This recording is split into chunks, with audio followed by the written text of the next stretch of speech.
This is Out Loud and Laughing. Hola, John. Shalom, hello, how are you? I'm working on my Spanish. I'm just feeling really global right now. I feel like we need more inclusivity. I'm going to start all my salutations with different languages from now on. Yeah, as we should. Our life should always be It's a Small World. Konnichiwa. How many can you get through in this episode? I think if I knew that was a goal, I would have stretched them out a little longer. I think I've just exhausted them all. What's going on? How are you doing? Oh, what's going on? I know I was texting you yesterday. I have obviously had a little more time. It's been a busy couple of months, as you can attest to, but I did a whole overhaul of all the kids' stuff, toys, books, everything. They're 4 and 5 now, so I got rid of anything that was 3 and under. It felt so good. And more importantly, I taught them that because they were sad at first that some of their toys were gone, but I said, listen, I donated them for other kids who don't have any toys. And so they were happy that they were able to give their toys to kids who don't have them. Oh, this is really great. Before we move on, I'm just curious. We kept the little pink Minnie Mouse airplane bike. There's a little girl out there that just got that as a gift. All right, I'm going to need to just take a second. Oh, gosh. How It's did the so kids... funny because, well, it's interesting because since they have the toys, they'll play with them, but none of it's constructive. They just like play with it for a second and throw it out because it's not really for them. So like, if we would leave them in the basement to play, it would just be it's because there was just too much down there, right? Yeah. So it was just important just to kind of like up level it, use it more of a space where they can play like constructively organized. Like I'm a very type A person. Like I bought little bins that have zippers on it. So like even all like the action figures are organized by like, roster of character. There's Peppa's, there's Wow. the Paw Patrol. So like last night we went down there, he wanted to play with Paw Patrol. I said, great, you grab that one. When you're done, you put them all back in, you zipper it back up, and you put it back and you play with another toy. And so it was actually organized chaos. It actually worked out nicely. Your mom was not a kindergarten teacher for 40 years if you do not organize your action figures by cast of characters, Brian. Your type A is definitely showing. My type A, when it comes to organization, honestly helps with my dad energy and like keeps me grounded. And like, because if not, my energy is not the happiest of energies. So That's so interesting you bring that up because like I just keep wanting to ask like how did the kids react, and I think like my uncle energy is coming forward, so like I'm just trying to be like, do I need to come up there right now? Like I'm happy to come save your children from the chaos. No, I'm just kidding. How big were their reactions? Like what?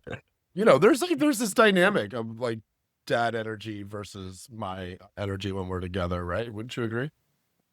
well, yeah, I mean, my energy is probably like no later, did you brush your teeth?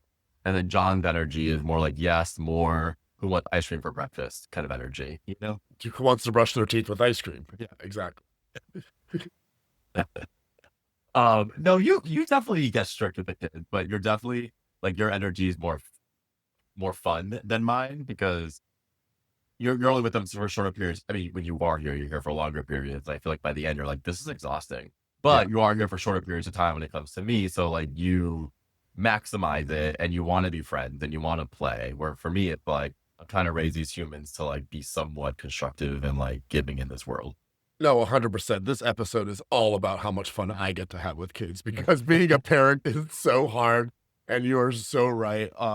When I get to come into town for a week or two, it's just Yeah. that. It's just that. And, we try to make the most of every breakfast and every evening and Yeah, of course. all play times and such. But yeah, there's this like balance though. I think that I don't know that you and I have ever even had this conversation. So this is really nice to have Yeah. here. But, there's a balance that I bring to it where like I definitely try to watch and respect the parenting styles because I don't want to overstep my boundaries. I think it's weird.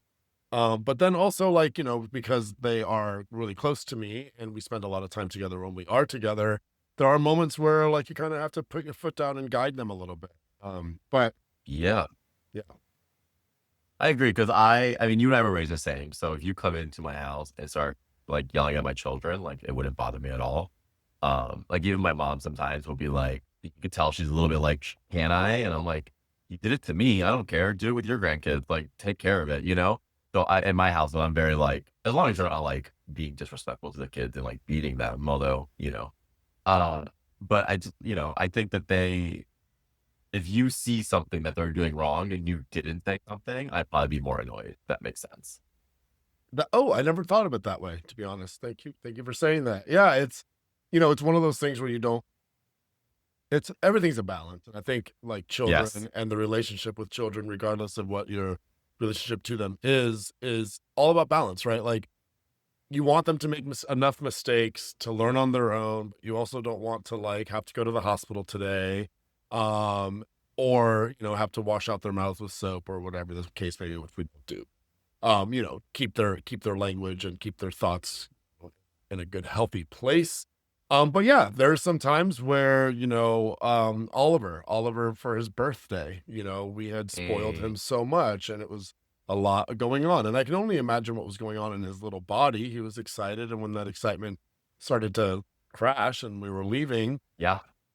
that's like, the worst thing. And I was really trying to like console, but then there was a moment where I was like, okay, Oliver, enough, dude. Like you went bowling, we played all the games. There wasn't a no for the last, 8 hours, and my bank account reflects Right. that. So let's just like mucho like, let's come back to the team here, But Uh-huh. yeah, I agree. I agree that there's, that's nice to hear though, that like what you said about it, giving somebody permission to say, hey, if you weren't doing it, like I'd be concerned.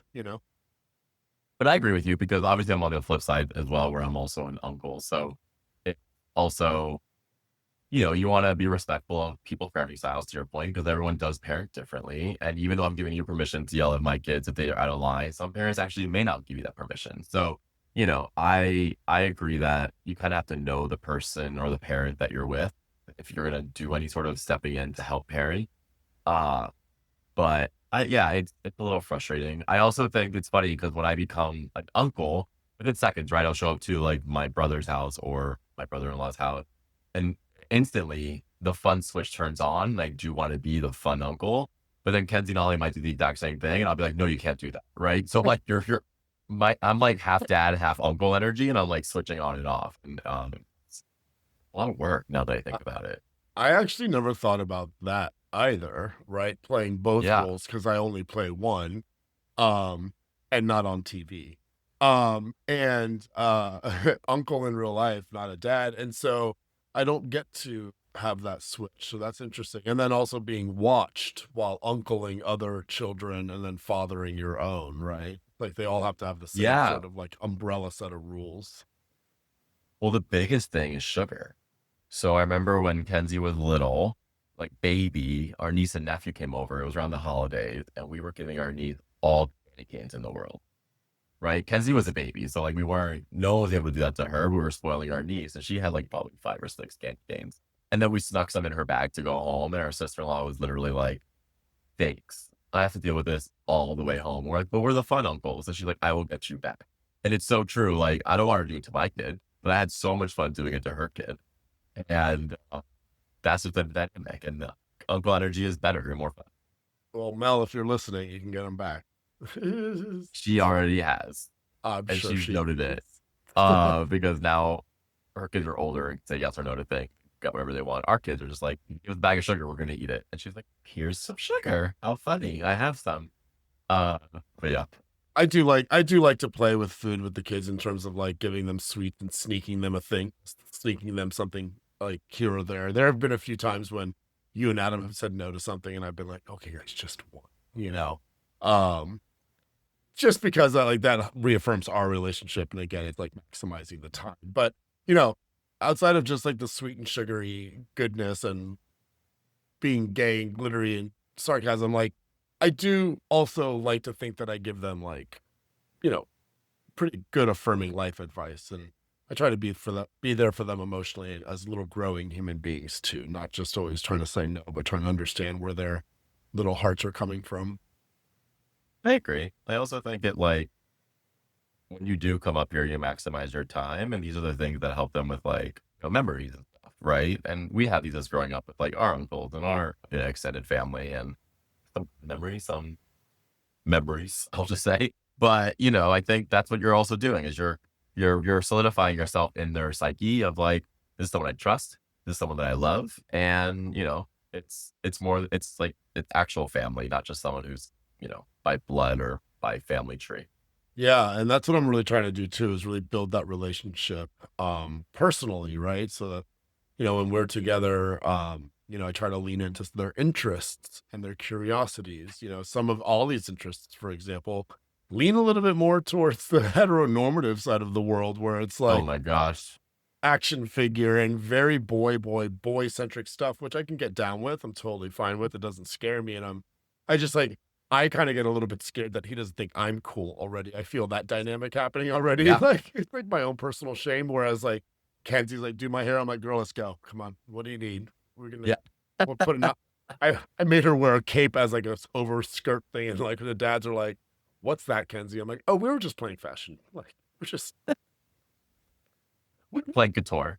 we're playing couture. Uh, that's so fun. Well, I also think that you should be investing in my children because at some point in life, Kenzie's going to make a decision to put me in a home or not. And it's important for her to know that I want to go to the same home as you.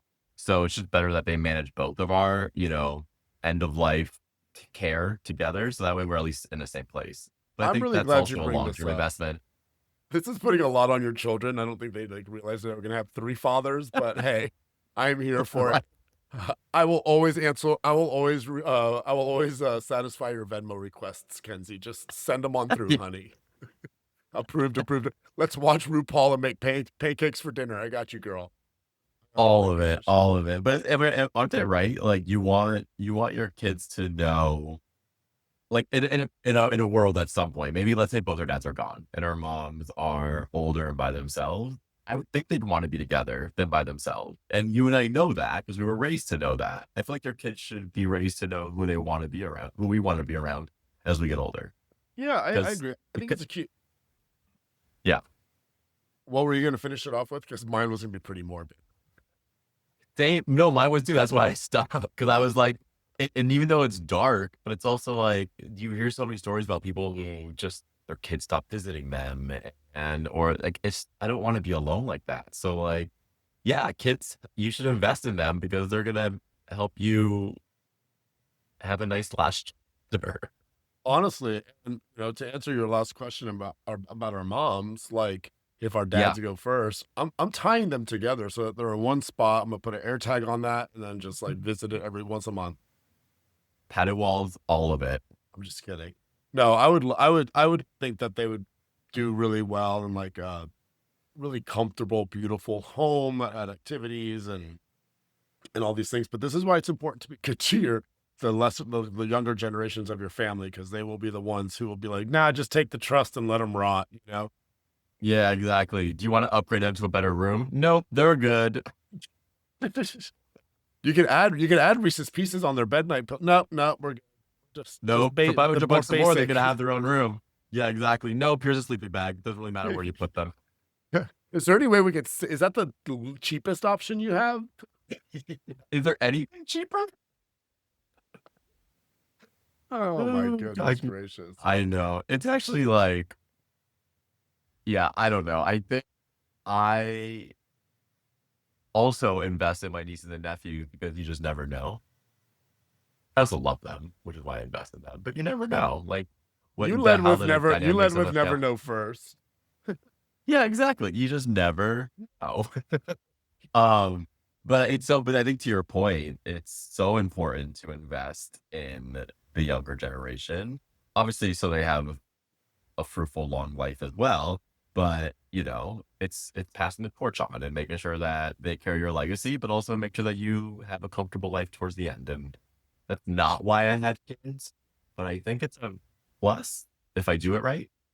I also, yes, doubling down on all of that because you just made me think about like how exciting it's gonna be, when Kenzie, Ollie, the kids, all the other kids get older, and we are able to share stories about us growing up and having built all of these like relationships, and it'll just help them like absorb the stories more as opposed to like because they're important to us, right? The stories, and so, and I mean what I mean to say by that is that like imagine that uncle that you have that you don't really like. I think we've talked about him on this pod before, but like you just don't listen to them. You want to run away from them. Mm, Like you want not to associate with them. They actually like symbolize like the weird character in the book that the family member in the book that has like weird hair coming out of their face or like comes at you looking like a monster. You know what I mean? Like I don't want to be that for my nieces and nephews either. So it's right. important to me that like the relationships that we build now, ladder up to something later on that like ties back even back to our childhood where we can share our stories and that they care and that they care, Yeah. you know. Yeah. Yeah, I completely agree. The Because also, like, if you think about this, and can both get more and more, 'cause they're the last. How many generations after them will remember us, right? Yeah. Yeah. And so, like, none of us are likely going to be like celebrities that are legacies that live on forever, like a Betty White who should live on forever. But at the end of the day, like, if someone asked you and I to name our great grandparents or even great grandparents, I wouldn't know. And that's really sad because they lived a full life. They have a legacy. When they were on this earth, they went through the same emotions and feelings that I'm sure you and I have on a day to day, and just the stresses of life, making money, etc.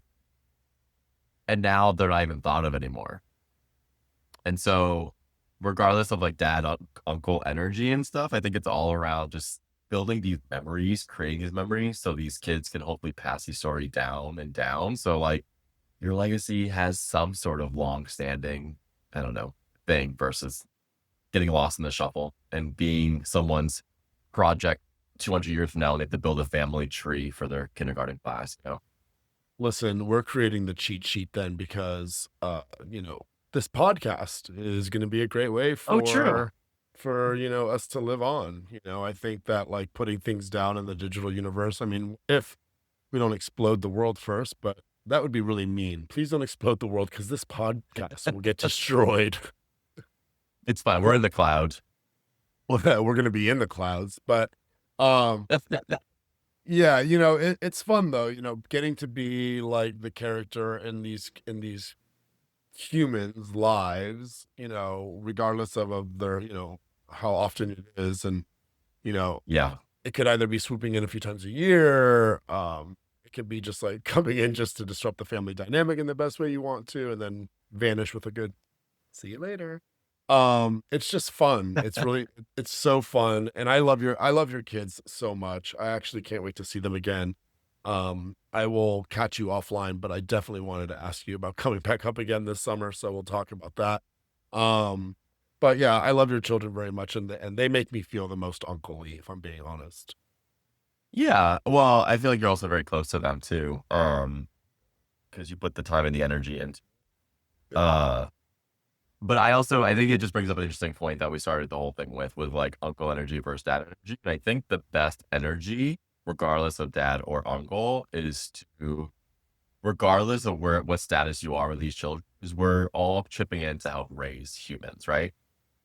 And Yeah. so I think there needs to be a balance of fun and like parental, regardless if you're dad or uncle, because I think it's important to just realize if something is wrong. Like, I've been with kids before, even if they're not my niece or nephew, just other kids, and if something's wrong, I will correct them. That wasn't nice, and I will empower myself to correct kids that way, at least at bare minimum. I'm not going to overstep parenting. I'm not going to punish anyone, but I will call out if something's wrong. And I think it's a good balance, regardless of whether you're dad or uncle. And what I actually just came to, and I think it's a great way to wrap us up today, if you don't mind, is and I'd love to hear what you think about it. I'll let you send us off, but our dads being brothers and how close they were to Mm, raising us. I almost feel like I get to have that now, that experience lived through with you and your kids, and yeah, so it's kind of fun to think about that. And that's sort of our story, and now we get to make that story for the next generation. So, yeah, that makes me feel nice. I agree. It actually I never thought about it that way. We're like the next generation of our dads. What they did. Um, but they were more fun than parent, I would say. Yeah, they were We a don't have to lot of open up that fun. can of worms. But they were definitely more on the fun energy side. But yeah, I love it. Stay positive, be a good uncle, come and visit the kids, yell at them for me. That would be very much welcomed. I can't wait. I'm sending them candy canes in the mail as we speak. Love you. Bye. Love you. Bye. This was Out Loud and Laughing. We're available everywhere you get your podcasts: Spotify, Apple, YouTube, iHeart, or wherever.